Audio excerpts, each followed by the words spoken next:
Sheriff Logan Turner threatened a black woman named Denise who was with two white children, accusing her of kidnapping. But 7 minutes later, everything unraveled when a devastating truth came to light. His badge was on the line, and his once secure career was over. What shocking revelation exposed him, and how did it lead to his sudden downfall? Before we get into the story, comment below where in the world you are watching from today. And if you like this story, don't forget to subscribe. Sheriff Logan Turner stepped out of his patrol car, his boots crunching on the gravel of Bellbrooks Central Park.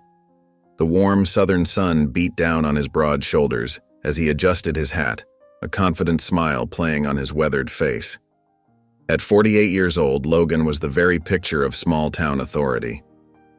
He took a deep breath, savoring the sweet scent of magnolias that perfumed the air. Bellbrook had been his home for his entire life, and he'd sworn to protect it with everything he had. As he began his daily patrol through the park, he nodded at familiar faces, Mrs. Johnson walking her poodle, old Mr. Harris feeding the pigeons. "Morning, Sheriff," a young boy called out, waving enthusiastically from his perch on a park bench. "Morning, Tommy," Logan replied, his chest swelling with pride. This was what he lived for, the respect and admiration of his community. As he strolled along the winding path, Logan's mind drifted to his years of service. He'd been sheriff for over 2 decades now, and in that time, he'd seen Bellbrook through its fair share of troubles. But he'd always managed to keep the peace, to maintain order in this little slice of southern heaven. "It's all about trusting your gut," he muttered to himself, a mantra he'd lived by throughout his career. Logan prided himself on his ability to spot trouble before it started, to sense when something was off. His eyes scanned the park, taking in every detail. A group of teenagers lounged by the fountain, their laughter echoing across the green. An elderly couple held hands as they shuffled along the path. Everything seemed peaceful, just as it should be. But then something caught Logan's attention. A young man he didn't recognize was sitting alone on a bench, his hoodie pulled low over his face. Logan's brow furrowed as he watched the stranger, a familiar feeling of unease settling in his stomach. "Can't be too careful," Logan thought, his hand instinctively moving to rest on his holster. You never know what kind of trouble might be brewing. As he approached the bench, Logan's mind raced with possibilities. Was this stranger up to no good? Was he about to witness a crime in progress? The thrill of potential action coursed through his veins, reminding him why he'd become a lawman in the first place. "Afternoon," Logan called out, his voice firm and authoritative. "Haven't seen you around these parts before. Mind if I ask what brings you to Bellbrook?" The young man on the bench looked up, startled by Logan's approach. His face was kind, his eyes wide with surprise. "Oh, hello, officer," he said with a gentle smile. "I'm just visiting my grandma. She lives in the blue house over there." Logan felt a twinge of embarrassment but quickly brushed it aside. He nodded curtly and continued his patrol, his eyes constantly scanning for any sign of trouble. As he rounded a bend in the path, Logan's gaze fell upon a sight that made him pause. A black woman was walking hand in hand with 2 white children, both boys. The woman's dark skin contrasted sharply with the fair complexions of the children, and Logan felt a familiar sense of unease creep over him. Without hesitation, he strode towards his patrol car and climbed in. He started the engine and slowly drove along the park's winding road, keeping the woman and children in sight. His mind raced with questions and suspicions. As he drew closer, Logan could hear the children's laughter. The other one, probably around 6 years old, was skipping alongside the woman, while the boy, who looked to be about 4, clung tightly to her hand. The woman's face was kind and patient as she listened to the girl's excited chatter. Logan's jaw tightened. Something didn't feel right to him. He pulled the car over to the curb and stepped out, his hand resting on his belt as he approached the trio. "Afternoon," he called out, his voice stern and authoritative. The woman looked up, surprise flashing across her face before she offered a polite smile. "Good afternoon, Sheriff," she said, her voice warm and respectful. Logan's eyes narrowed as he looked from the woman to the children. "Mind if I ask what you're doing with these kids?" he asked, his tone cold and accusatory. The woman's smile faltered slightly, but she remained calm. Of course, Sheriff. I'm their nanny. My name is Denise. Logan's skepticism only grew at her explanation. He looked down at the children who were now watching him with wide, curious eyes. Is that right? He asked, his voice laced with doubt. And how long have you been working for their family? Denise's composure never wavered as she answered, I've been with the Hanson family for about 3 years now. I take care of Max and Sam while their parents are at work. Logan's frown deepened. He didn't recognize the children.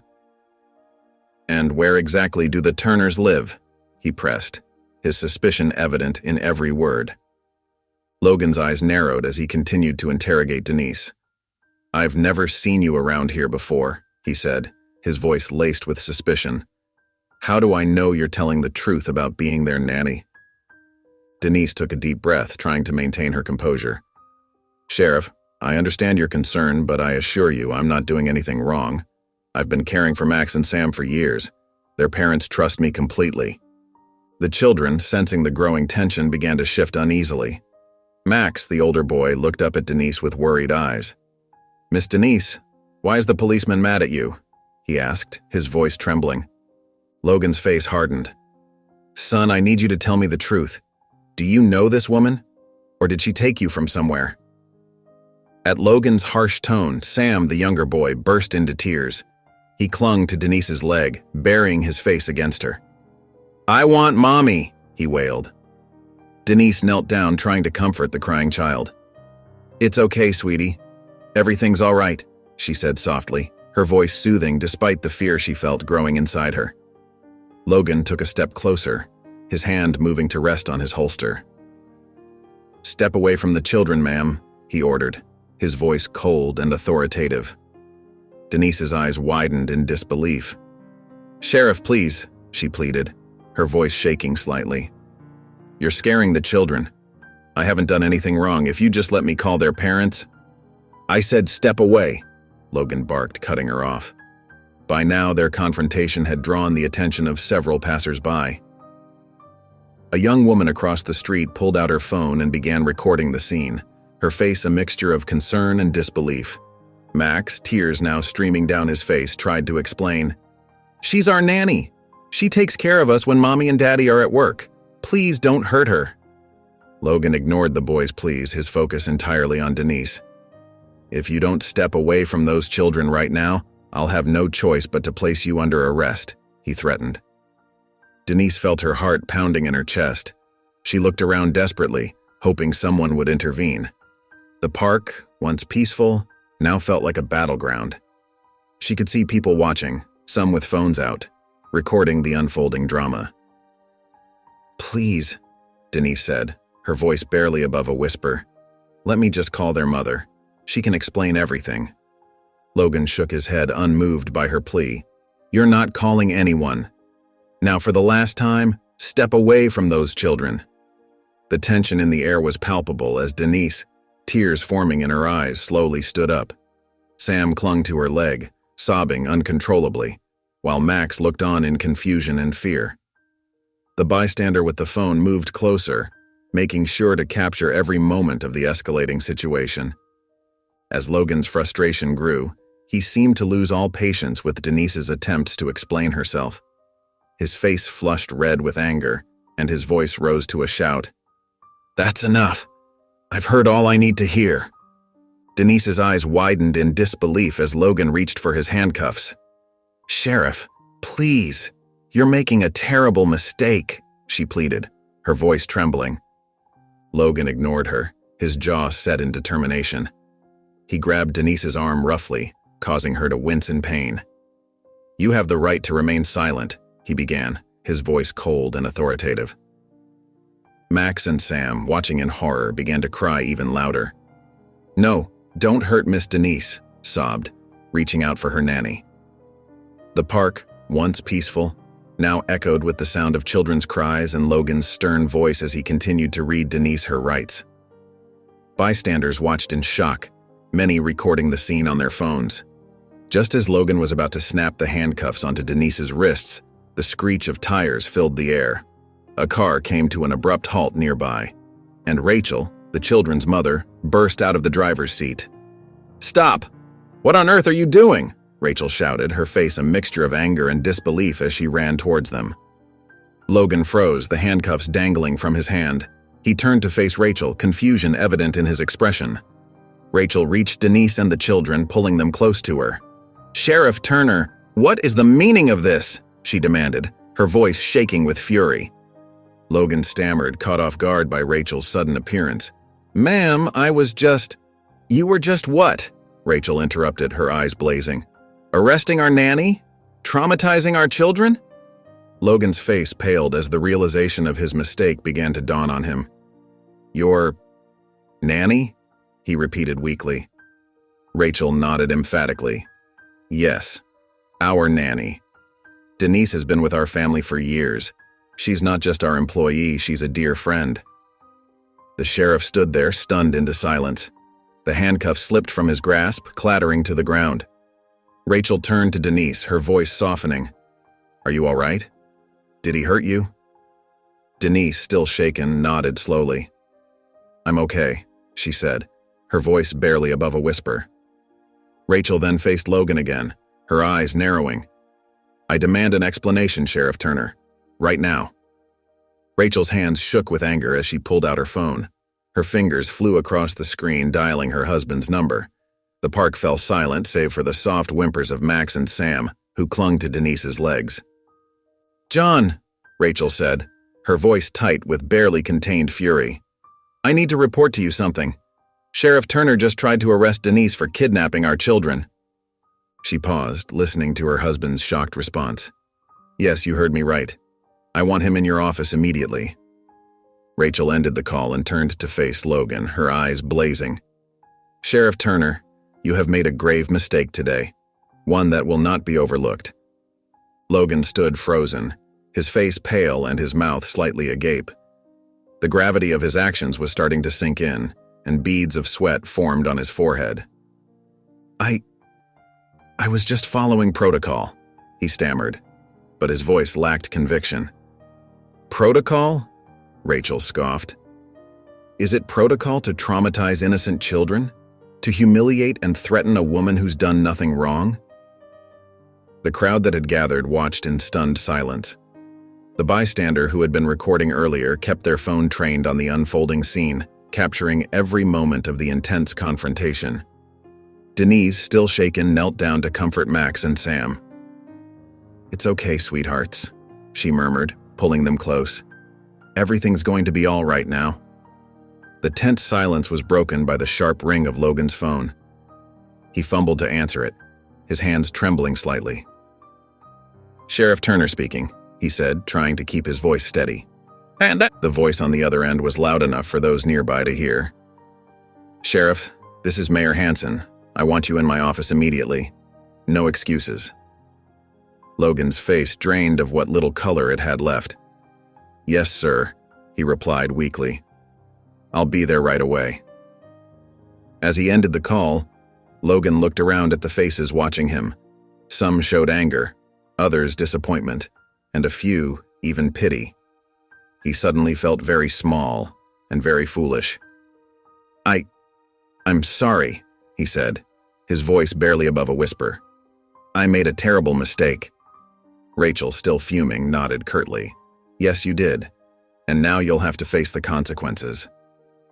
Logan nodded, then turned and walked slowly back to his patrol car. As he drove away, the weight of his actions pressed heavily on his shoulders. He had let his prejudices cloud his judgment, and in doing so, he had caused pain and fear to innocent people. The realization hit him hard, and he knew that nothing would ever be the same again. Logan's hands gripped the steering wheel tightly as he drove to the mayor's office. His mind raced, replaying the incident in the park over and over. The fear in Denise's eyes, the children's tears, Rachel's fury, it all haunted him. As he pulled into the parking lot, Logan's stomach churned. He took a deep breath, trying to steady himself before facing Mayor Hansen. With heavy steps, he made his way into the building. The mayor's secretary gave him a cold look. "Go right in, Sheriff, he's waiting for you." Logan knocked softly and entered the office. Mayor John Hansen stood behind his desk, his face red with anger. "Sit down, Turner," he barked. Logan sank into the chair, feeling smaller by the second. What in God's name were you thinking? Mayor Hanson exploded. Do you have any idea of the public embarrassment you've caused? And to my family, no less. Logan swallowed hard. Sir, I was just trying to do my job. I thought... You thought wrong, the mayor cut him off. You racially profiled an innocent woman caring for my children, my wife's dear friend. I didn't mean to, Logan started, but Mayor Hanson held up his hand. Save it, Turner. Your actions today were reckless and completely unacceptable. The mayor paced behind his desk, shaking his head. Do you know how this looks? The sheriff of Bellbrook arresting a black woman for simply being with white children? In this day and age? Logan felt a wave of shame wash over him. He hadn't considered how his actions would be perceived. Effective immediately, you are suspended from duty, Mayor Hanson declared. There will be a full investigation into this incident and your past conduct. The words hit Logan like a punch to the gut. Suspended? He whispered, his voice barely audible. That's right. The mayor nodded firmly. Now, hand over your badge and gun. You're dismissed. With trembling hands, Logan removed his badge and placed it on the mayor's desk along with his service weapon. He stood up, feeling dizzy and disoriented. As he reached the door, Mayor Hanson spoke again, his voice low and serious. Logan, I hope you understand the gravity of what you've done. Your career is in serious jeopardy. Logan nodded numbly and left the office. The weight of his actions pressed down on him as he walked out of the building. His mind reeled, trying to process what had just happened. Everything he had worked for, his entire identity as Bellbrook's sheriff, now hung by a thread. Denise's hands trembled as she turned the key in the lock, ushering Max and Sam into the Hanson family home. The children's sniffles echoed in the quiet entryway, their little faces still streaked with tears. It's okay, sweethearts, Denise said softly, kneeling down to their level. We're home now. Everything's all right. But even as she spoke the words, Denise felt far from all right. The memory of Sheriff Turner's cold eyes and accusing tone sent a shiver down her spine. She took a deep breath, trying to steady herself for the children's sake. How about we have some hot chocolate, she suggested, forcing a smile. That always makes things better, doesn't it? Max nodded silently, while Sam clung to Denise's leg. As she moved towards the kitchen, Rachel burst through the front door, her face a mix of concern and anger. Denise! Oh, thank goodness you're all home safe, Rachel exclaimed, rushing to embrace her friend and the children. Mommy! Max cried, fresh tears spilling down her cheeks. Rachel scooped up both children, holding them close. It's okay, babies, Mommy's here now. Denise watched the scene, a lump forming in her throat. She'd cared for Max and Sam since they were infants, loved them as if they were her own. But today's incident had shaken her to her core. As Rachel comforted the children, Denise slipped into the kitchen, busying herself with making hot chocolate. Her mind raced with thoughts she couldn't quiet. Would the other residents of Bellbrook always see her as an outsider? A threat? Despite her years of dedicated service to the Hanson family, would she ever truly belong? Rachel joined her in the kitchen, placing a gentle hand on Denise's shoulder. Are you okay? She asked softly. Denise tried to nod, but tears welled up in her eyes. I don't know, she admitted, her voice barely above a whisper. Oh, Denise, Rachel said, pulling her friend into a tight hug. I'm so sorry this happened to you. It's not right, and it's not fair. Denise let out a shaky breath. I've never felt so humiliated, so afraid. And in front of the children? Rachel pulled back, looking Denise in the eyes.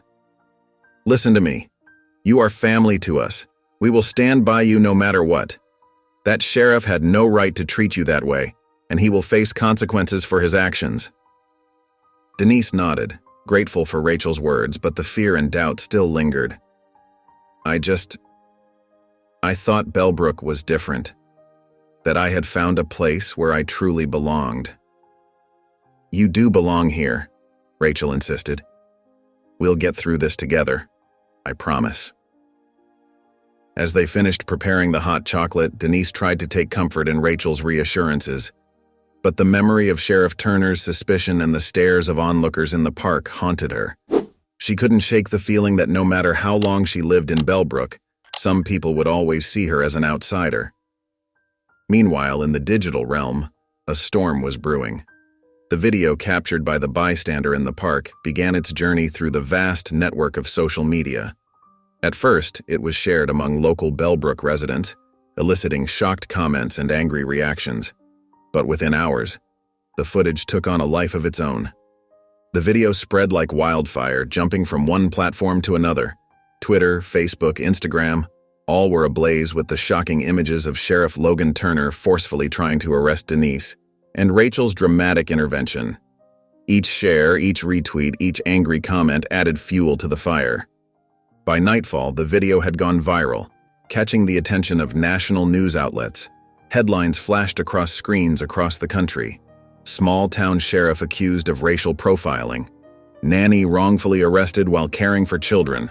Bellbrook, Alabama, a town divided by racism. Logan sat in his darkened living room, the blue light of his phone illuminating his haggard face. He scrolled through endless comments, each one a dagger to his heart and reputation. Words like racist, bigot, and abuse of power jumped out at him from every direction.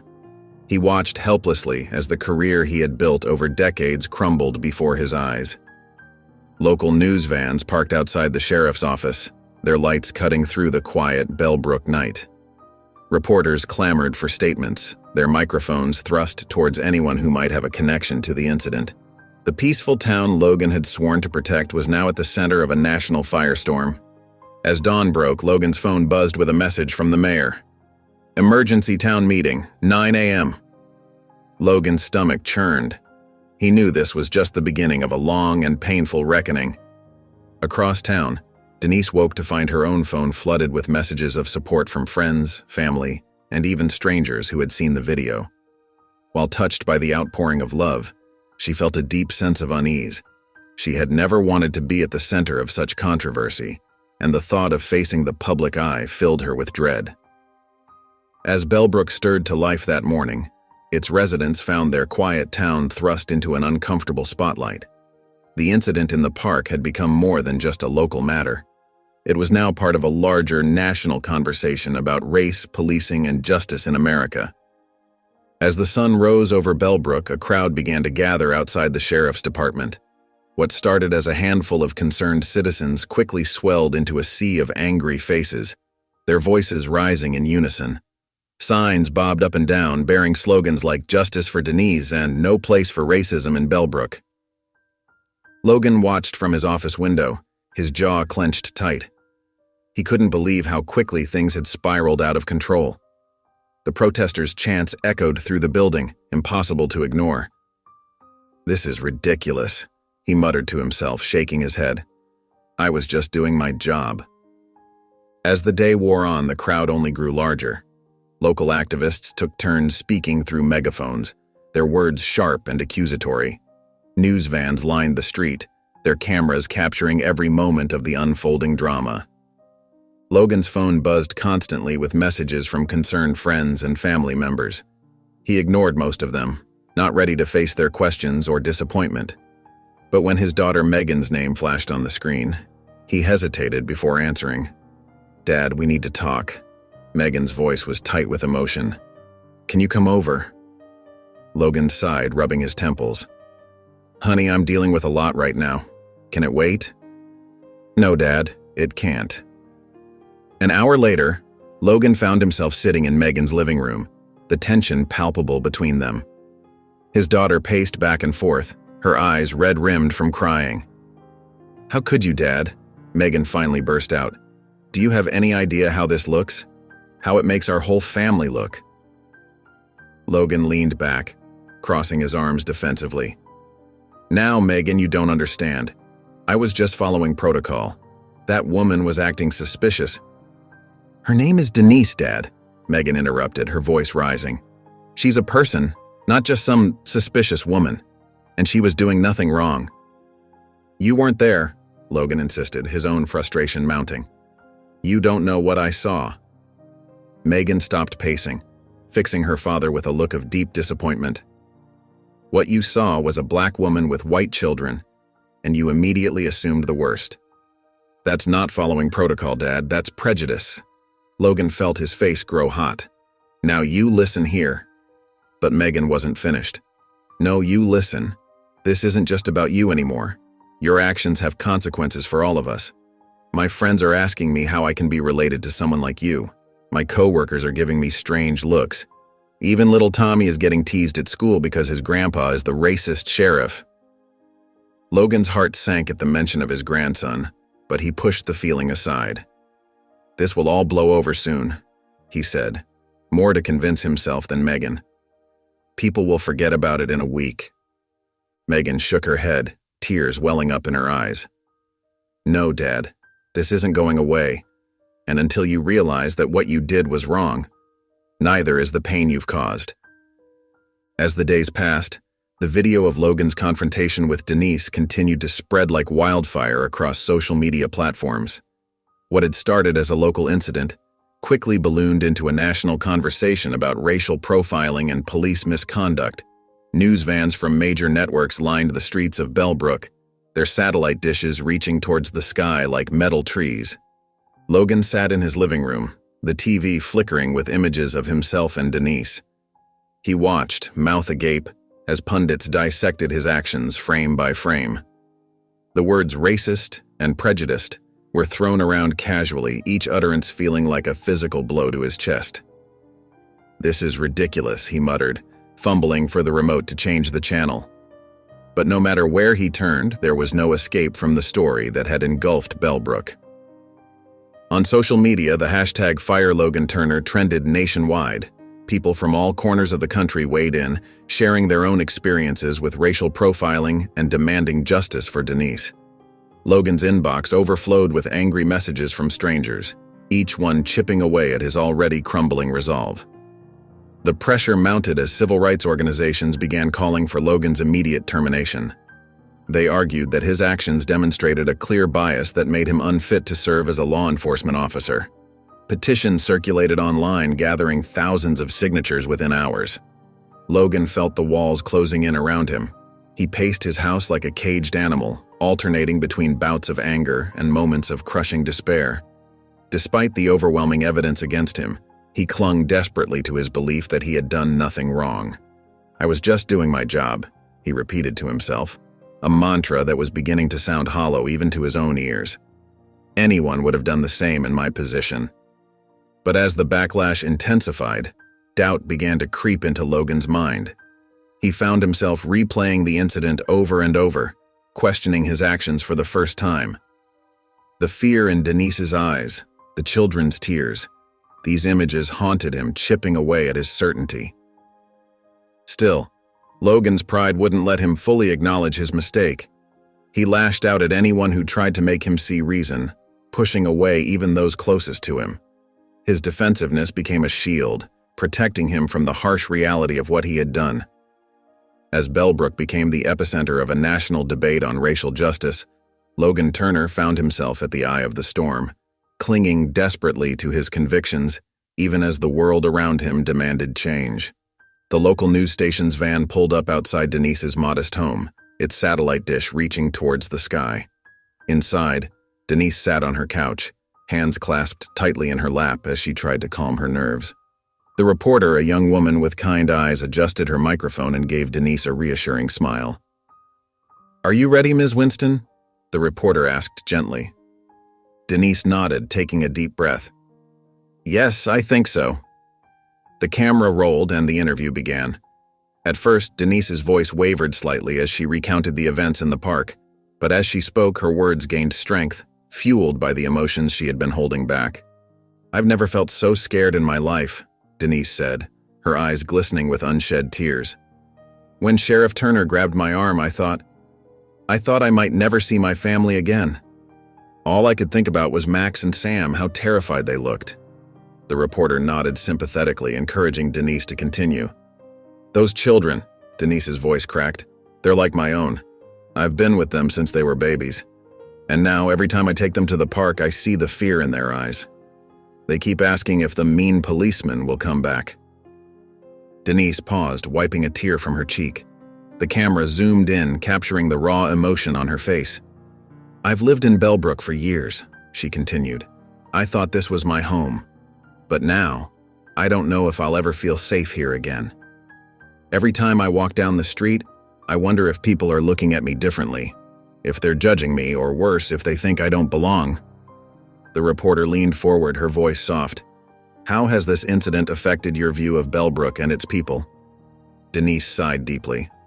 "I want to believe that most people here are good. But this experience, it's shaken me to my core. I keep wondering, how many others see me the way Sheriff Turner did? How many others assume the worst just because of the color of my skin?"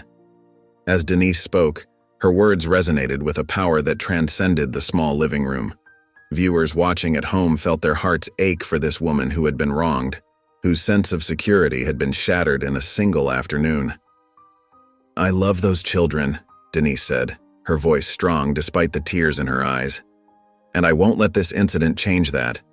But I can't help but wonder, will Bellbrook ever truly feel like home again?" The interview concluded, leaving a profound silence in its wake. As the news crew packed up their equipment, Denise sat quietly, emotionally drained but relieved to have shared her story. Logan's heart pounded as he walked into the sheriff's department, his boots echoing in the quiet hallway. He straightened his uniform, hoping it would be the last time he'd have to do so. As he approached the chief captain's office, he took a deep breath, steeling himself for what was to come. "Come in, Turner," the chief's gruff voice called out. Logan entered, his face a mask of forced confidence. "Chief, Sit down," the chief interrupted, his tone leaving no room for argument. Logan complied, the leather chair creaking under his weight. He looked at the chief, searching for any sign of sympathy, but found none. The chief leaned forward, his weathered face etched with disappointment. "Turner, do you have any idea what you've done?" "Sir, I was just following protocol," Logan began, but the chief cut him off with a wave of his hand. "Protocol?" The chief's voice rose. "Was it protocol to harass an innocent woman, to terrify 2 children, to bring national shame to our department?" Logan felt his face grow hot. "I thought—" "No, you didn't think," the chief snapped. "You acted on prejudice, pure and simple. And now, we're all paying the price." The chief stood up, pacing behind his desk. "The mayor's breathing down my neck. We've got protesters outside day and night. And that video—" He shook his head. "It's everywhere, Turner. You've become the face of everything that's wrong with law enforcement." Logan's stomach churned. He had hoped for understanding, maybe even a second chance. But the chief's words left no room for hope. "I've given you every opportunity to explain yourself," the chief continued. "But there's no justifying what you did. You've brought disgrace to this department, to this town, and to the badge you wear." Logan felt his world tilting. "Chief, please—" "I'm sorry, Turner," the chief said, his voice softening slightly. "But I have no choice. You're fired, effective immediately." The words hit Logan like a physical blow. He sat there stunned as the chief continued speaking about paperwork and procedures, but Logan barely heard him. His mind was reeling, trying to grasp the reality of what had just happened. As if in a daze, Logan stood up. He unclipped his badge from his shirt, the metal feeling cold and heavy in his hand. He placed it on the chief's desk, the soft clink sounding like a death knell to his career. "I'm sorry it had to end this way, Turner," the chief said, but Logan barely registered the words. He turned and walked out of the office, his feet carrying him on autopilot. As he passed through the bullpen, he felt the eyes of his former colleagues on him. Some looked away, unable to meet his gaze. Others watched with a mix of pity and disappointment. Logan pushed through the front doors of the station, stepping out into the bright sunlight. He stood there for a moment, blinking, as the reality of his situation began to sink in. His career, the only thing he had ever known, was over, and he had no one to blame but himself. Logan trudged up the driveway to his house, his shoulders slumped under the weight of his shame. The once proud sheriff now looked like a beaten man, his eyes downcast as he reached for the front door. As he stepped inside, the silence hit him like a wall. His wife, Sarah, sat at the kitchen table, her face buried in her hands. She looked up when he entered, her eyes red-rimmed from crying. "It's done then?" she asked quietly. Logan nodded, unable to find the words. Sarah let out a shaky breath and turned away, unable to look at him. Just then, Megan came storming down the stairs. Her face was a mix of anger and hurt as she confronted her father. "How could you, Dad?" she cried, her voice trembling. "Do you even understand what you've done?" Logan opened his mouth to speak, but no words came out. He'd never seen his daughter look at him with such disappointment before. "It's not just about your job," Megan continued, tears welling up in her eyes. "You've hurt Denise. You've hurt those kids. And for what? Because you couldn't see past the color of her skin?" Logan flinched at her words, the truth of them stinging more than he expected. "And now," Megan went on, her voice rising, "everyone in town is talking about us. My friends won't even look at me at school. Our family name is ruined, and it's all because of you." Tears were flowing freely down Megan's cheeks now. Logan reached out to comfort her, but she stepped back, shaking her head. "Don't," she said, her voice barely above a whisper.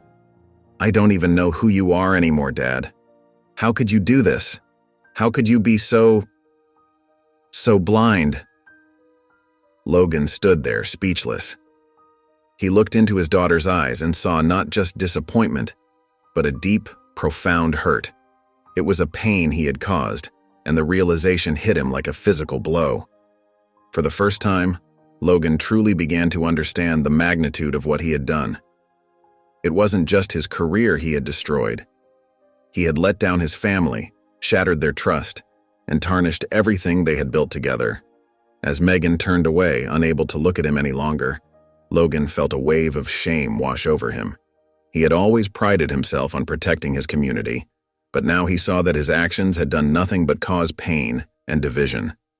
As the controversy surrounding Logan's actions continued to swirl, Denise found herself caught in the eye of the storm. She sat at the kitchen table in Rachel's home, her hands wrapped around a warm mug of tea, trying to find comfort in its familiar aroma. Rachel reached across the table and squeezed Denise's hand. "How are you holding up?" she asked, her voice filled with concern. Denise sighed, her shoulders slumping. "I don't know, Rachel. It's been hard." The past few days had been a whirlwind of emotions for Denise. While many in the community had rallied around her, offering support and kind words, others had been less understanding. Hateful comments had appeared on social media, and she'd even received a few threatening phone calls. "I just don't feel safe anymore," Denise admitted, her voice barely above a whisper. "Every time I step outside, I wonder if someone's going to confront me or say something awful." Rachel's face crumpled with sympathy. "Oh, Denise, I'm so sorry. We'll do everything we can to protect you. You're family to us." Denise nodded, grateful for Rachel's support, but the worry still gnawed at her. She loved Max and Sam, and the thought of leaving them broke her heart. But the fear of what might happen if she stayed in Bellbrook was becoming overwhelming. "I've been thinking," Denise began, her voice trembling slightly, "maybe it would be best if I left town for a while, just until things calm down." Rachel's eyes widened in shock. "Leave? But Denise, this is your home. We need you here." Tears welled up in Denise's eyes. "I know, and I love you all so much, but I'm scared, Rachel. The things people are saying, the threats. I don't know if I can handle it." As if on cue, Denise's phone buzzed with a new notification. She glanced at it and quickly looked away, her face paling. Rachel reached for the phone, her expression hardening as she read the hateful message that had popped up. "This is unacceptable," Rachel said firmly. "We'll go to the police. We'll hire security if we have to. You shouldn't have to leave because of ignorant people." Denise shook her head, feeling torn. "I appreciate that, Rachel, I really do. But I can't shake this feeling that maybe it would be safer for everyone if I just went away for a while." The internal struggle was clear on Denise's face. She loved this family, and Bellbrook had been her home for years. But the incident with Logan had shaken her to her core, making her question everything she thought she knew about her place in this community. "Give it some time," Rachel pleaded. "Don't make any decisions right now. We'll figure this out together. I promise." Denise nodded, but uncertainty still clouded her eyes. As much as she wanted to believe Rachel, she couldn't help but wonder if staying in Bellbrook was worth the risk. The town she once called home now felt like unfamiliar territory, and Denise found herself caught between her loyalty to the family she loved and her need to protect herself from further harm. Logan sat alone in his darkened living room, the flickering light of the TV casting shadows across his face. The news was on, but he wasn't really watching. Instead, his eyes were fixed on a point somewhere beyond the screen, lost in thought. The past few days had been a blur of shame and anger. Logan had barely left the house, unable to face the judgmental stares of his neighbors. His phone lay silent on the coffee table, a stark reminder of how quickly his friends had abandoned him. As he sat there, replaying the incident in the park for what felt like the 1,000th time, something shifted in Logan's mind. For the first time, he allowed himself to see the situation from Denise's perspective. The fear in her eyes, the tremble in her voice, it all came flooding back to him. "What if?" Logan whispered to himself, his voice hoarse from disuse. "What if I was wrong?" The thought hit him like a punch to the gut. Logan had always prided himself on his instincts, on knowing right from wrong. But now, as he examined his actions that day, he began to see the ugly truth hiding beneath his certainty. He thought about Denise, a woman who had lived in Bellbrook for years, caring for those children like they were her own. And yet, the moment he saw her, a black woman with white children, he had jumped to the worst conclusion. Logan's chest tightened as the realization washed over him. It was prejudice, he admitted aloud, the words tasting bitter in his mouth. "I judged her because of the color of her skin." The weight of his actions bore down on him. He thought about the children, how they must have been terrified watching him try to arrest Denise. He thought about his own daughter, Megan, and the disappointment in her eyes when she confronted him. Logan buried his face in his hands, overwhelmed by the harm he had caused, not just to Denise, but to his family, to the community he had sworn to protect. His actions had torn apart the very fabric of trust that held Bellbrook together. As the gravity of his mistakes sank in, Logan felt a deep, gnawing guilt take root in his chest. For the first time since the incident, he allowed himself to truly feel the consequences of his actions. The loss of his career, the public humiliation, it all paled in comparison to the hurt he had inflicted on innocent people. Logan knew he had a long way to go. Confronting his biases was just the beginning. But as he sat there in the dim light of his living room, he made a silent promise to himself. He would find a way to make things right, no matter how long it took. Rachel stood at the front of the packed community center, her heart racing but her voice steady. "Thank you all for coming tonight," she began, looking out at the sea of faces. "We're here to talk about what happened last week, and more importantly, how we can heal and move forward as a community." The room buzzed with tension as people shifted in their seats. Rachel could see the pain and anger etched on many faces, but there was hope there too. She took a deep breath and continued, "What happened to Denise was unacceptable, but it's also opened our eyes to deeper issues in Bellbrook. We need to address the racial tensions that have been simmering beneath the surface for far too long." In the back of the room, Denise sat quietly, her hands clasped tightly in her lap. She was still shaken by the incident in the park, but being here, surrounded by supportive community members, gave her strength. As Rachel spoke, Denise felt a mix of emotions, fear, anger, but also a glimmer of hope that something good might come from her ordeal. Meanwhile, across town, Logan sat alone in his living room, eyes glued to the live stream of the meeting on his laptop. He had wanted to attend in person, to face the community he had wronged, but Rachel had gently suggested it might be best if he watched from home. Now, as he saw the pain on people's faces, he realized she had been right. Back at the meeting, Rachel opened the floor for discussion. One by one, community members stood to share their experiences and ideas. A young black man spoke about feeling constantly on edge around the police.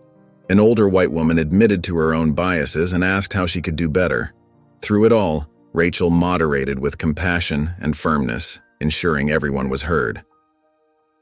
When it was Denise's turn to speak, the room fell silent. She stood slowly, her voice shaky at first, but growing stronger with each word. "What happened to me was terrifying," she said. "But I'm here because I believe we can do better. I love this town and the family I work for. I want to feel safe here, and I want every person of color in Bellbrook to feel safe too." As Logan watched Denise speak, he felt a wave of shame wash over him. He saw now how his actions had rippled out, affecting not just Denise but the entire community. The pain in her voice, the determination in her eyes, it all hit him like a physical blow. The meeting continued, with people proposing ideas for improving police-community relations and addressing systemic racism in Bellbrook.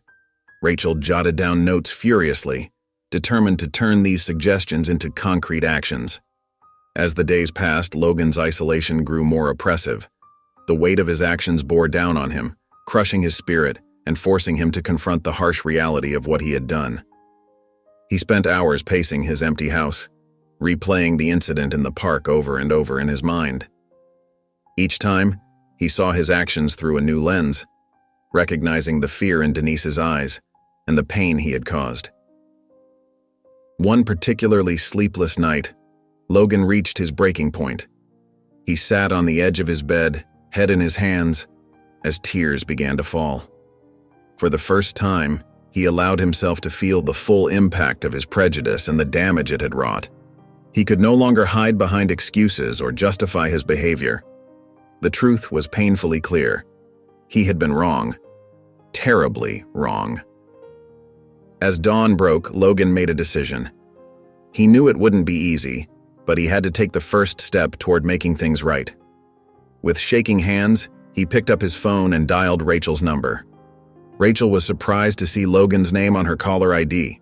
She answered cautiously, "Logan?" "Rachel, I need to talk to Denise," Logan said, his voice hoarse with emotion. "I know I have no right to ask, but please, I need to apologize face to face." Rachel hesitated, torn between her anger at Logan and the sincerity she heard in his voice. "I'll have to ask Denise," she said finally. "It's her decision." After ending the call, Rachel sat for a long moment, considering how to approach Denise.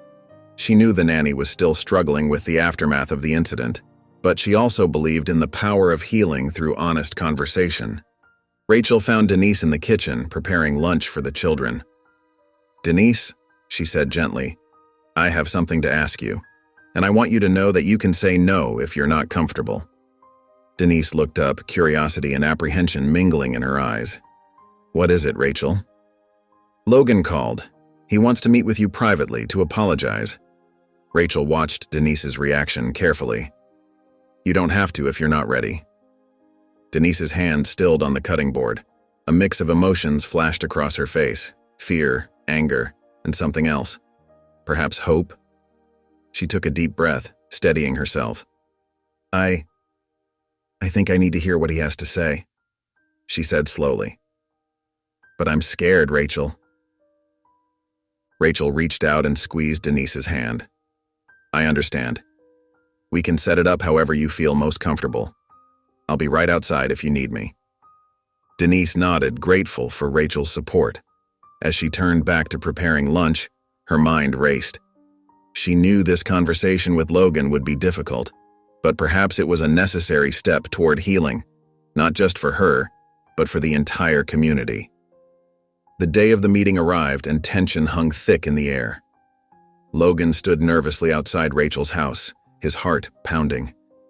Inside, Denise sat at the kitchen table, her hands clasped tightly together. Rachel gave her a reassuring nod before opening the door.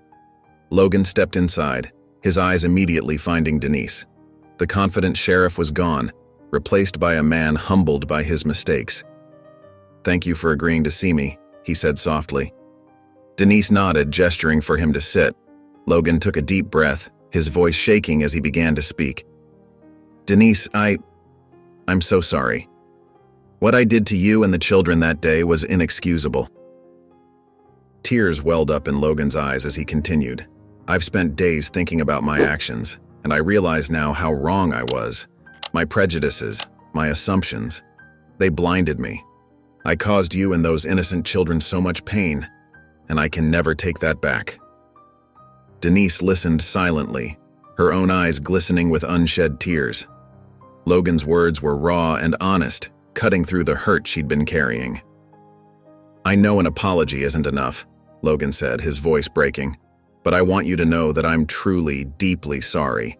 I'm working to change, to confront my biases and be better. What I did to you, it opened my eyes to the harm I've caused, not just to you, but to our whole community. Denise took a shaky breath. Logan, what you did that day, it scared me. It made me question my place in this town, my safety. She paused, gathering her thoughts. But I can see you're sincere, and I know that holding on to anger won't heal our community. Logan nodded, wiping away a tear. I understand if you can't forgive me, Denise. I wouldn't blame you. Denise reached out hesitantly, placing her hand on Logan's. Forgiveness isn't easy, Logan, but it's necessary if we want to move forward. I forgive you, not just for me, but for all of us. It's the first step in healing our town. Logan looked at her in amazement, overwhelmed by her grace. Thank you, Denise. I promise I'll do everything I can to make things right. As they sat there, both teary-eyed but with a glimmer of hope, they knew this was just the beginning of a long journey toward understanding and reconciliation. In the days following his heartfelt apology to Denise, Logan felt a renewed sense of purpose. He knew that his personal growth wasn't enough. He needed to do something to help heal the entire community. With determination in his eyes, Logan approached the town council with an idea that had been brewing in his mind. As he stood before the council members, Logan's voice trembled slightly, but his resolve was strong. I come before you today not as the former sheriff, but as a citizen who wants to make things right, he began. The council members exchanged wary glances. They had seen the fallout from Logan's actions and were understandably cautious. Logan took a deep breath and continued. I propose we create a community initiative focused on educating our law enforcement about racial bias and fostering better relationships between the police and our residents. A murmur rippled through the room. Some council members frowned, while others leaned forward with interest. I know I've made terrible mistakes, Logan admitted, his voice thick with emotion. But I want to use my experience to prevent others from making the same errors. We can turn this painful moment into an opportunity for growth and change. As Logan outlined his proposal, he could see the skepticism on some faces start to soften. He described workshops led by diversity experts, community forums where residents could voice their concerns, and joint activities to build trust between police officers and the people they served. When he finished speaking, there was a moment of silence. Then Councilwoman Martinez spoke up. Mr. Turner, your proposal is unexpected, but I can see you've put a lot of thought into this. We'll need time to consider it carefully. Logan nodded, understanding their caution. Of course. I appreciate your willingness to hear me out. As he left the council chambers, Logan felt a glimmer of hope. It wasn't a yes, but it wasn't a no either. For the first time since that fateful day in the park, he felt like he was moving in the right direction. Over the next few weeks, Logan threw himself into refining his proposal. He reached out to community leaders, including Denise, for input. He researched successful programs in other towns and cities. Every day, he worked tirelessly, driven by a desire to make amends and create lasting change. When the council finally agreed to consider his idea more seriously, Logan felt a surge of excitement. He knew there was still a long road ahead, but he was ready for the challenge. This was his chance to build something positive from his mistakes, to help ensure that what happened to Denise would never happen to anyone else in Bellbrook again. As the days turned into weeks, Denise found herself slowly healing from the trauma of the incident in the park. The memory of Logan's harsh accusations and the fear she felt still lingered, but each day brought a little more peace. Rachel's unwavering support played a crucial role in Denise's recovery. Every morning when Denise arrived at the Hanson home, Rachel greeted her with a warm hug and words of encouragement. "We're so glad you're here, Denise," Rachel would say, her eyes filled with genuine care. "You're family to us." These simple gestures meant the world to Denise. They reminded her that she belonged, that she was valued and loved. The children, Max and Sam, also played a big part in Denise's healing process. At first, they had been clingy and anxious, the memory of the scary incident making them hesitant to let Denise out of their sight. But as time passed, their natural resilience shone through. One sunny afternoon, as Denise pushed them on the swings in the backyard, Sam looked up at her with his big brown eyes. "Denise," he said seriously, "you're the best nanny ever. I'm glad you didn't go away." Max chimed in, her pigtails bouncing as she swung higher. "Yeah, we love you, Denise." Denise felt her heart swell with emotion. "I love you too, kiddos," she replied, her voice thick with feeling. "And I'm not going anywhere." The bond between Denise and the children grew even stronger. Their unconditional love and trust helped wash away the lingering fear and doubt that had plagued Denise since the incident. As the weeks went by, Denise began to notice changes in the community as well. People she had never spoken to before now greeted her warmly on the street. Mrs. Johnson from the bakery insisted on giving her a free muffin every morning. Mr. Patel at the grocery store always made sure to ask how she was doing. These small acts of kindness made Denise feel truly seen and appreciated. She realized that the incident, as painful as it had been, had opened many eyes in Bellbrook. People were making an effort to be more inclusive, more understanding. One evening, as Denise walked home from work, she bumped into Sarah, a neighbor she had always been cordial with but never really knew.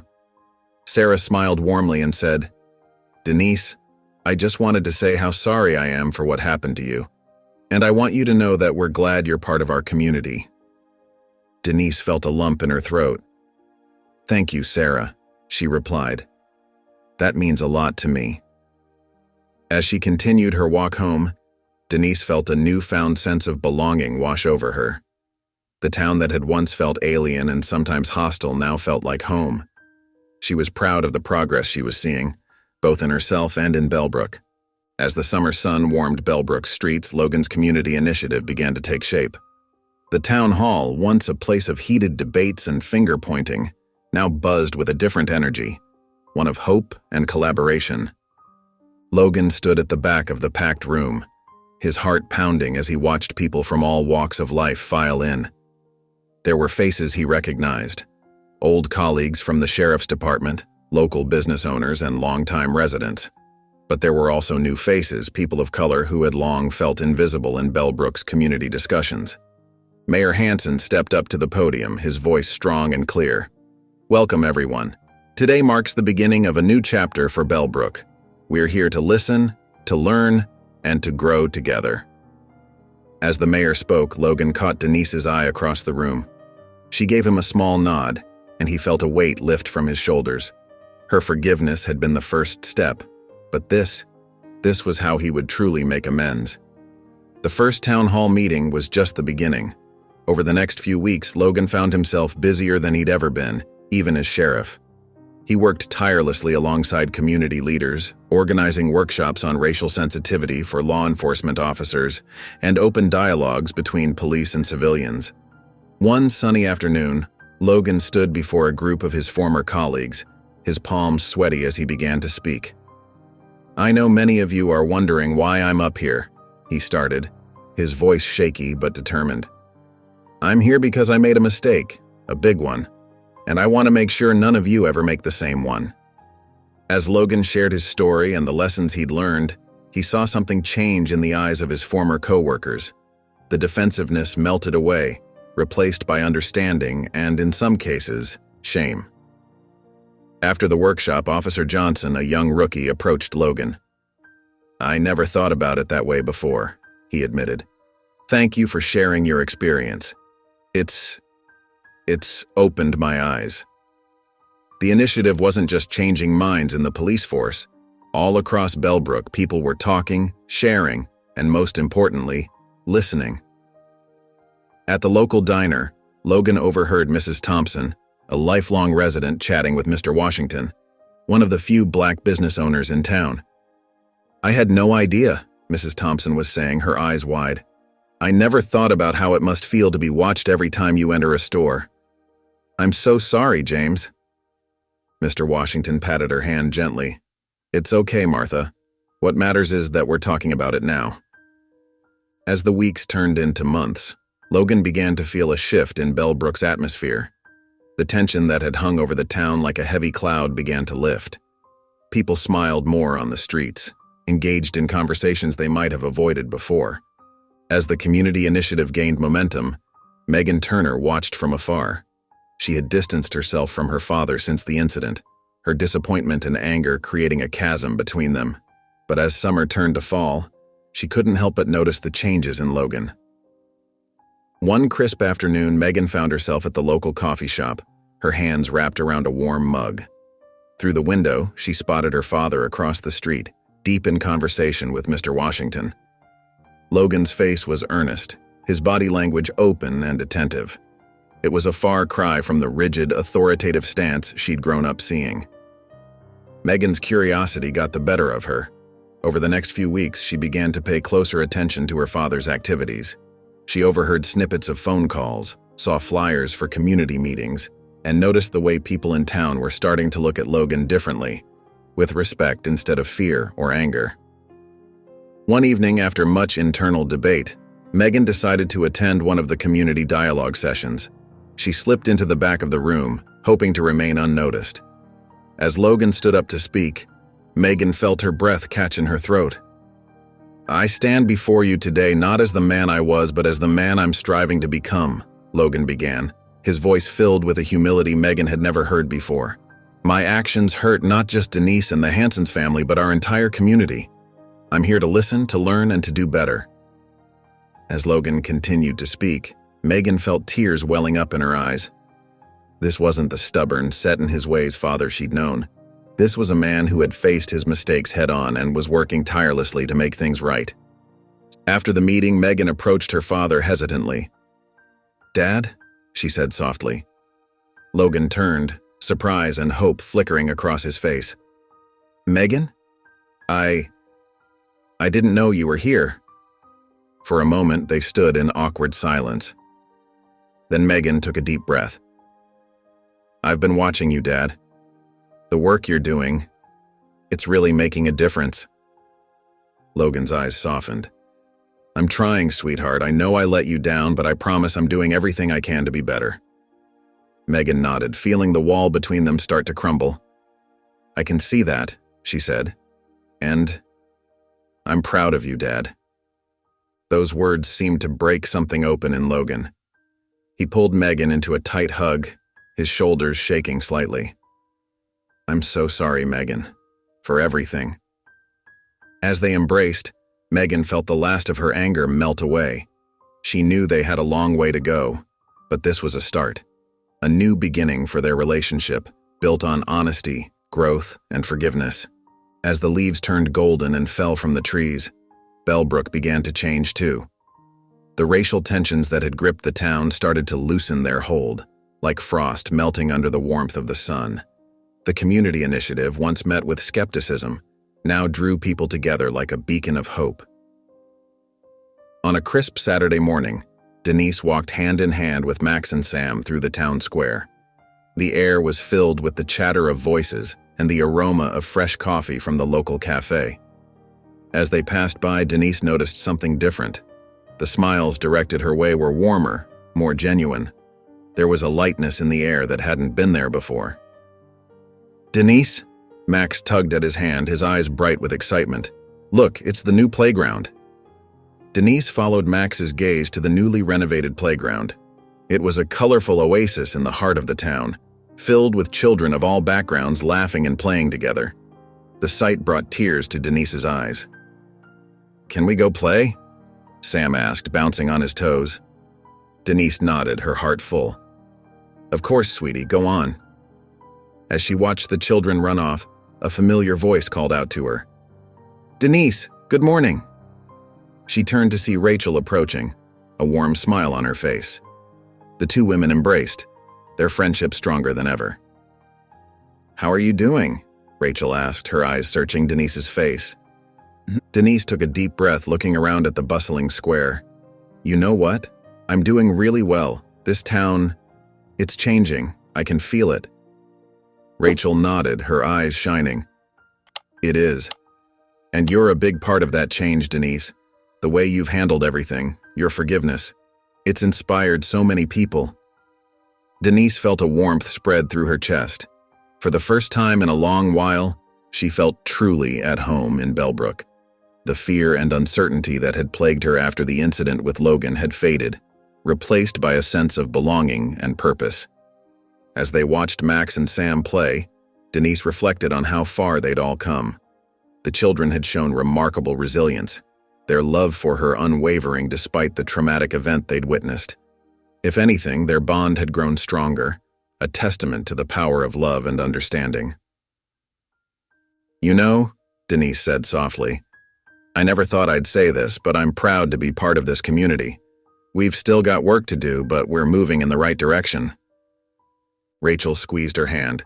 We couldn't have done it without you, Denise. You're family, and this is your home. As the autumn sun warmed their faces, Denise felt a profound sense of peace. Bellbrook was healing, and so was she. The future, once uncertain, now held promise and hope. As autumn gave way to winter, Bellbrook prepared for its first-ever Unity Festival. The town square, once the site of tension and conflict, was now adorned with colorful banners and twinkling lights. The air buzzed with excitement as people from all walks of life gathered to celebrate their newfound understanding and togetherness. Denise arrived with Max and Sam, their eyes wide with wonder at the festive atmosphere. Rachel joined them, wrapping Denise in a warm hug. Can you believe how far we've come? Rachel whispered, her voice thick with emotion. As they made their way through the crowd, Denise spotted a familiar face. Logan stood near the stage, looking nervous but determined. When he saw Denise and the others approaching, he took a deep breath and walked over to meet them. I'm glad you could make it, Logan said, his voice soft and sincere. He knelt down to Max and Sam's level. Hey there, kiddos. Are you excited for the festival? The children nodded enthusiastically, their earlier fear of Logan long forgotten. Denise watched the interaction with a mixture of amazement and gratitude. The healing that had taken place in their small town was nothing short of miraculous. As the festival began, the mayor took the stage to address the crowd.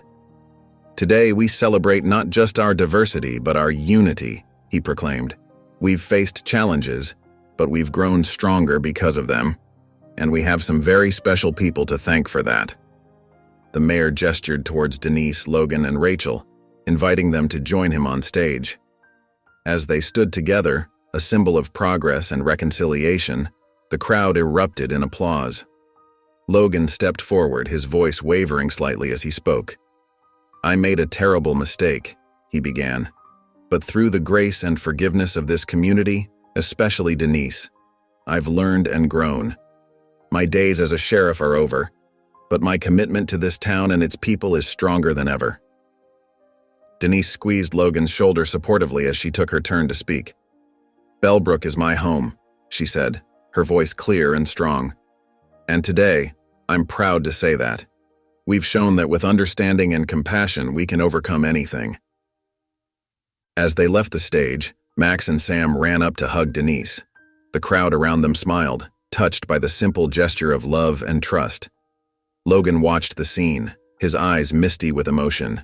He may have lost his badge, but he had gained something far more valuable, a renewed sense of purpose and a chance at redemption. The festival continued into the evening, filled with laughter, music, and the warmth of a community united. As the first snowflakes of winter began to fall, dusting the town in a soft white blanket, the people of Bellbrook looked to the future with hope and determination. If you enjoyed the story of Sheriff Logan, Denise, and Hanson's family, I handpicked this next story that will touch your heart. Please don't miss this one. Click here to watch it.